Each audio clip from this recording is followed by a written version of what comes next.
आपल्या शाळेत इयत्ता 8वी या वर्गामध्ये शिक्षण घेत आहे। तरी आज नॅशनल मॅथमॅटिक्स डे म्हणजेच राष्ट्रीय गणित दिन आहे। त्या अनुषंगाने मी आपणास गणितज्ञ श्रीनिवास रामानुजन यांच्याविषयी थोडक्यात बोलणार आहे। त्यापूर्वी या ठिकाणी व्यासपीठावर बसलेले समस्त शिक्षक वृंद व सर्व माझे मित्रमैत्रिणींनो सर्वांना माझा नमस्कार।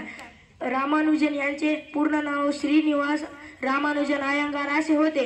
ते एक भारतीय गणितज्ञ होते। त्यांचा जन्म 22 डिसेंबर 1887 साली ईरोड तामिळनाडू इथे झाला। त्यांच्या वडिलांचे नाव के श्रीनिवास व त्यांच्या आईचे नाव कोमलताम्मा असे होते। ते एक भारतीय गणितज्ञ होते। त्यांचा गणित हा विषय आवडीचा होता व ते गणित या विषयात तरबेज होते। त्यांच्या कर्तृत्वाला सलाम करण्यासाठी 22 डिसेंबर हा दिवस राष्ट्रीय गणित दिन म्हणून साजरा केला जातो। त्यांच्या गणिताविषयी खूप काही असे बोलण्यासारखे आहे, परंतु एवढे बोलून मी माझे 2 शब्द संपवतो। जय जय महाराज।